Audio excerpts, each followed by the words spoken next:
Hi, and welcome to another episode of WolfeSound podcast. Today's topic is Black Widows.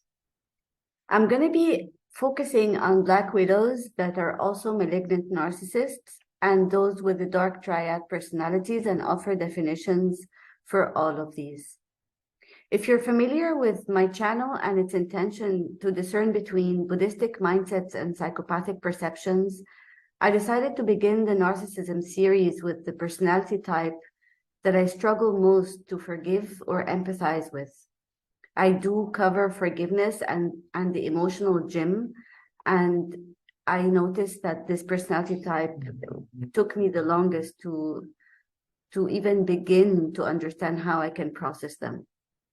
In the previous episode, I offered a general background on the different types of narcissists, and even though I'm not by any means offering a diagnosis because I'm not a therapist, I will be speculating on case studies and the criteria they seem to meet on their respective narcissism spectrum.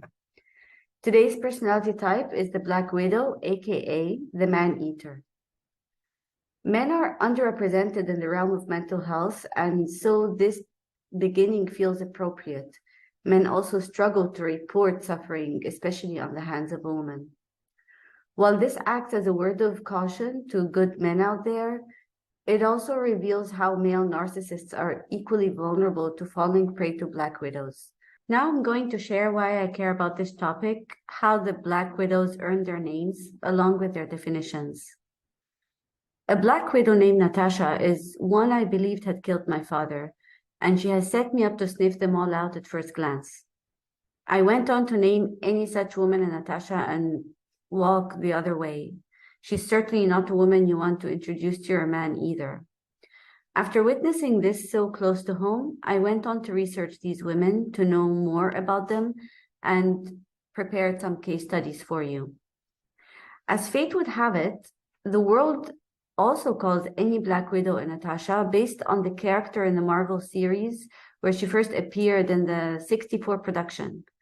Black widows leave destruction in their wake, leaving many men too ashamed to admit it, which further emboldens these widows to move on undetected to their next victim. It's a struggle for most of us to believe that such a callous woman exists, especially if she's already a mother. And so most people will not recognize her as such, no matter how long and how intimately they think they have known her. By the time we fathom the depth of evil this woman is capable of, we have already been fatally bitten, either figuratively or literally. My father's fatality was figurative in the aftermath of a previous woman he was with, who was grandiose but a little bit benign. And then this one set him up to a literal fatality by the hands of a more formidable Black widow that was his third wife. Wealthy men are the easiest targets for Black widows, and we see it around the world so much. And of course, the first thing they do is they isolate their target, and wealthy people tend to be also vulnerable to paranoia and trust issues with people. They think people are out to get them. So the Black widow knows how to earn their trust somehow and make them doubt everybody else who actually cares for them. Here are some definitions. First of all, the background of the name Black widow, there's a genus of spiders called Black widows, a genus of female spiders. They're referred to as Black widows because they eat their male lovers just as soon as mating is complete. They're rarely seen, yet they're very plentiful, just as their female human counterpart. According to the Urban Dictionary, the name Black widow comes from the female spider's habit of eating the male after mating. Now, the definition of the Black widow as a woman, also according to the Urban Dictionary, is a female who feeds off the mental, physical, and material means of a male and then leaves him for dead. The second definition is a woman who sucks the life out of a male just like a Black widow spider does, and then kills him after having her way with him. So she may kill him mentally, spiritually, and emotionally, or in extreme cases, also physically. So The case studies I collected for you are going to cover one with the dark triad, which is narcissism, psychopathy, and Machiavellianism. The second one, I chose a covert/communal narcissist. Of course, if you remember, the covert is also the vulnerable narcissist, uses vulnerability. And the third one is the grandiose one. So here's the first Natasha. I'm going to refer to all of them as Natashas or Black Widows interchangeably. The first one meets the criteria of the dark triad personality. Narcissism, psychopathy, and Machiavellianism. And she had a string of destroyed ex-husbands, one of which died under mysterious circumstances. This guy, he fell off his boat and drowned, which was ruled an accident. She was with him at the time. She was the only one with him on the boat at the time. The second one was more methodical and torturous, where she denied her new husband his medications that he needed for diabetes, heart conditions, among other ailments that he had. And finally, when he was diagnosed with cancer, she refused to let him have an operation and gave him electric shocks that he didn't need until he succumbed to his death. He was alone and isolated by that time, far removed from all of his loved ones, including his children. By the time he passed on, she had already cleaned out his bank accounts, had him sign over all his assets in exchange for mercy, and then allowed his kids to see him by sending his lifeless body back home. Before they got married, she was already charged with fraud and forbidden to leave the country, and was expected to serve significant time for her crimes. And he was vulnerable enough to pay off all of her debts and save her from prison. And this is how she decided to thank him. So this is, I would bet anything, this woman has the dark triad personality. And again, even though I cannot diagnose anybody, I would just put money on it. The second one meets the criteria of, like, seemingly for covert and communal narcissist. This one acts very vulnerable and claims to have suffered abuse on the hands of her last partners, and that she still lives in fear because of that. And not only does she destroy the reputation of her exes, she ensnares her new partner by appealing to his need to be someone's hero. She was able to outsmart a psychopath by bearing children with him to secure consistent financial support because he was wealthy, and also targeting and trapping somebody who happened to be a grandiose narcissist who didn't have the financial means, but he has access to a vast social network, which is also, it gives value and opens doors. It offers popularity. And of course, a grandiose narcissist, and when he's annihilated, he would retaliate and rage. And this guy was completely stunned to his core that he was played. This case study seems to be a group karma playing out, yet out of all the three, the Black Widow came out on top, moving on with her latest target. In this day and age, still, we can't really indict people for just destroying someone financially or emotionally or mentally unless there is a straightforward crime and evidence and paperwork and all of that. The third one is a grandiose narcissist who was like, she also had several failed marriages behind her, and she is also, she proved that she was able to remain in the same marriage for an extended period of time because her main objective is to be provided for. Still controlling, entitled, and also abusive. She may not resort to extreme harm, as was the case with the previous two case studies, but she tends to use more like loudness and outright demanding attitude, not vulnerability and covert tactics. Sometimes, of course, she would, but not as much. She leans more into this loudness and triggering shame in her partner by yelling, even in public or in private. She will take more than her share and will have no remorse when someone else falls short because of her greed. So she would easily take money even from her own children in order for her to have more, and she would have no shame, let alone how she would deal with like strangers. She wouldn't even have a second thought about that. So this one often uses seduction as her main MO to get what she wants, but she doesn't go beyond certain boundaries as much as the dark triad personality did, or the covert one. The covert one, of course, is not comparable to the dark triad personality, but still left a lot of damage in her wake, and also with no remorse whatsoever.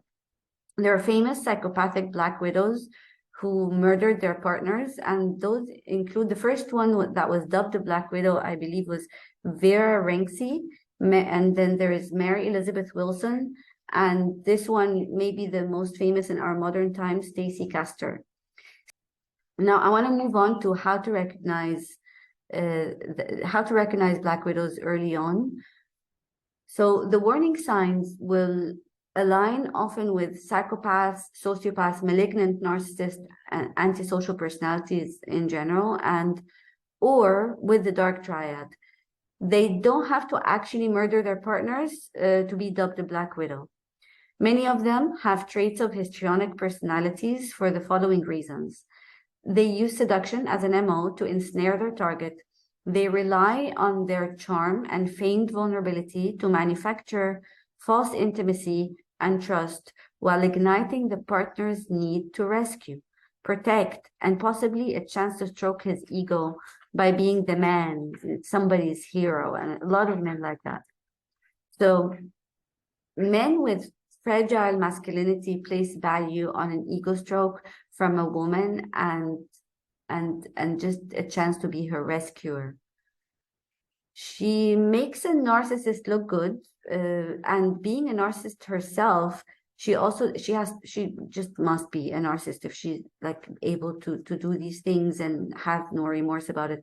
So she makes a narcissist look good, and being a narcissist herself, she also detects his deepest insecurities and plays him masterfully. She often targets naive men who have material value. So her target can be also a narcissist, and she would know how to stroke his ego, and he would fall flat for that. Or she would pick somebody who is, men who are really classy and naive and kind and don't really know much about personality disorders. So he really wouldn't see it coming. Like, he would be more blinded by her techniques of like seduction and interest in him. She really puts her men on a pedestal for the longest time. That's how she gets to them. So this woman is always looking to extract value. She may settle for a man who doesn't have a significant bank account, but a vast network of people who are wealthy, cool, and resourceful. She gains through being in the in crowd with access to goods such as fun trips, parties, and whatever else she may seek, whatever she needs. When you're surrounded by the it group and a bunch of wealthy people, it's very easy, especially for a Black widow, to just have access to a lifestyle, whether she can afford it or not. Still, she will take that value for herself. To hide her materialistic goals, she often acts very generous and supports her partner financially, and may even go so far as to invest in his career.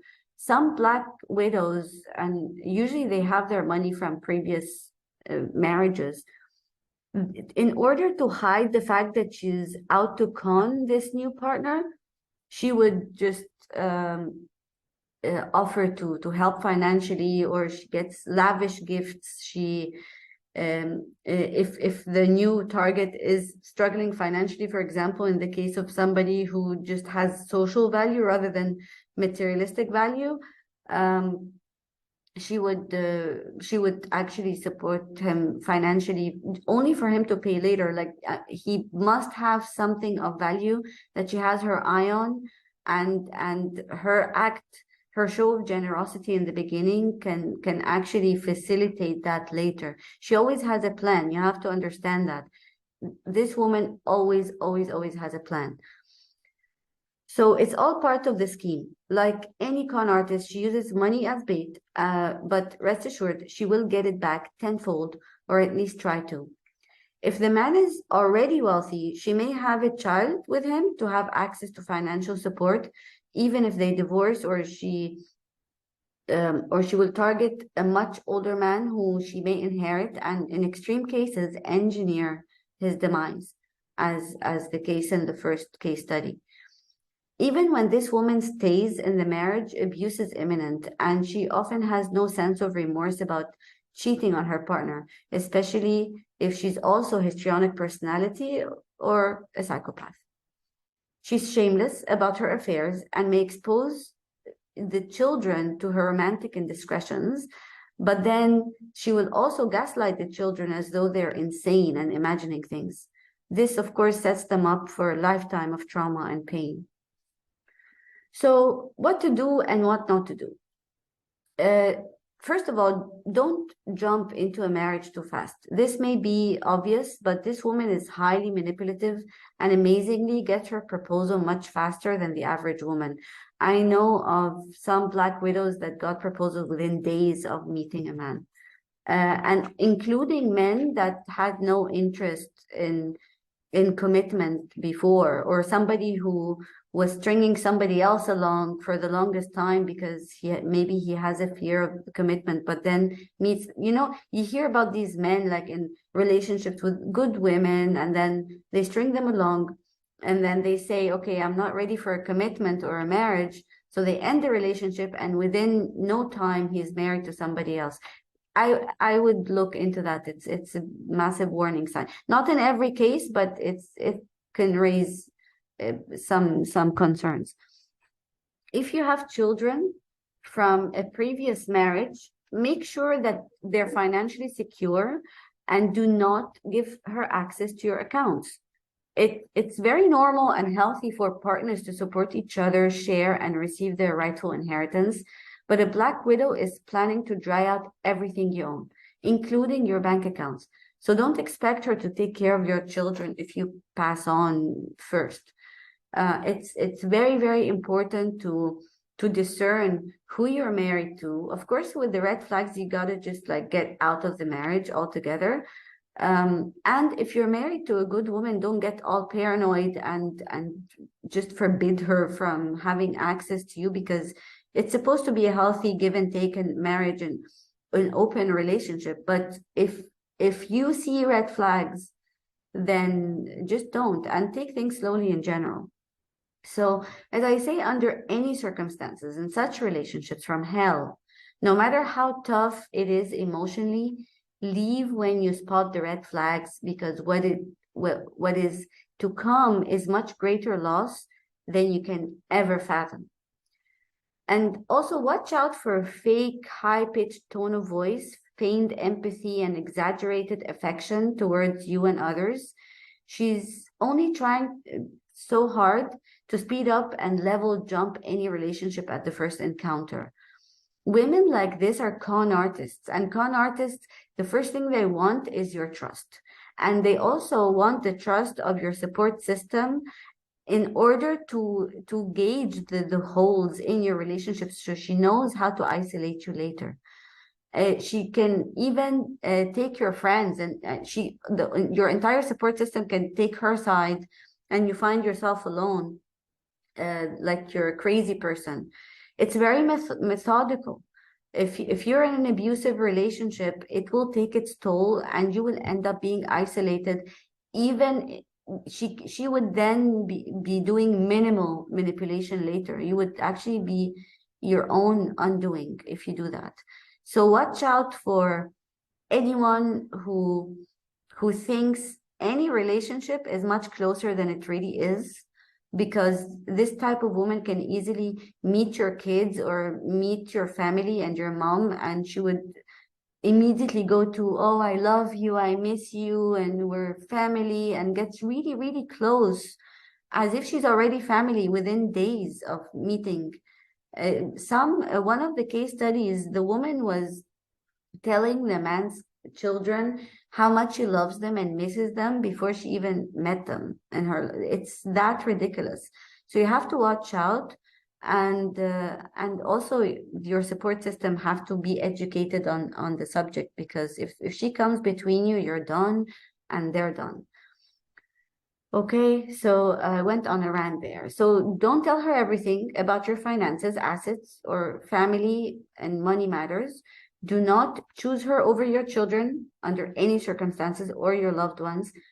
Be careful sharing your insecurities, rifts between you and other loved ones, especially your family, because she will pounce on that, and she will succeed at isolating you from your entire family if she has to, especially those who see through her.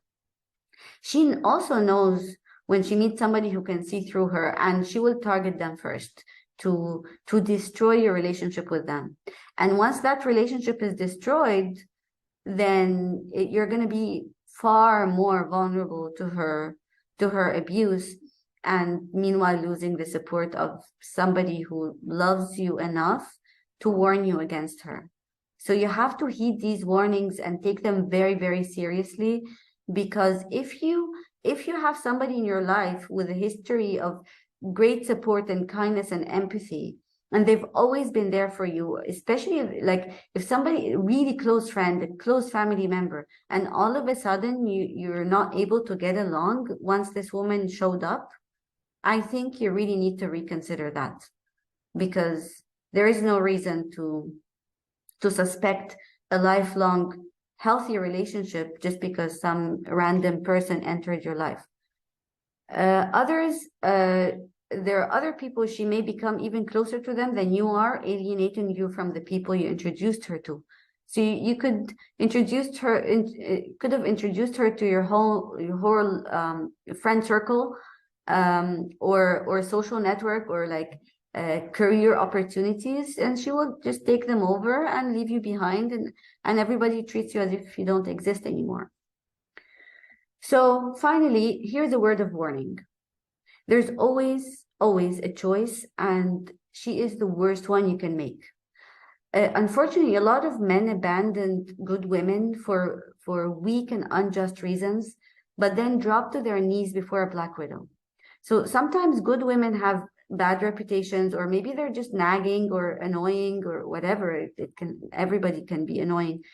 But the criminal women can have easily spotless reputations. They are masterful at manipulation and manipulating everybody en masse. Like she not just like she in the case of a black widow, but narcissists in general.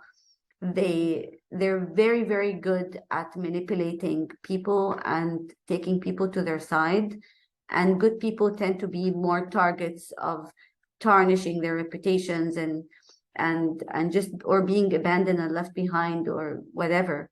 So you need to get your priorities straight.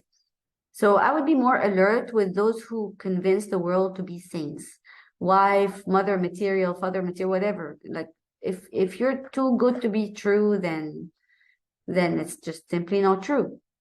Once men heal their own views on women and learn what to truly look for, they will become immune to users, abusers, and traitors.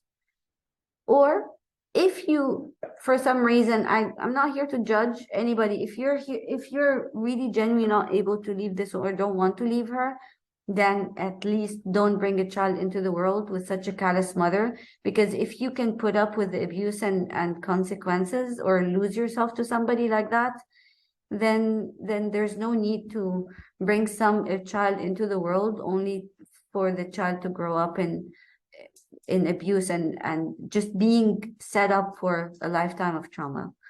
Okay, so I hope this was helpful on Black Widows. Okay, so I hope there's enough pain in the world. The last thing you need is a Black Widow in your life. Okay. Okay, I will see you in the next episode. Be safe out there, be mindful, and have a great day. Thanks.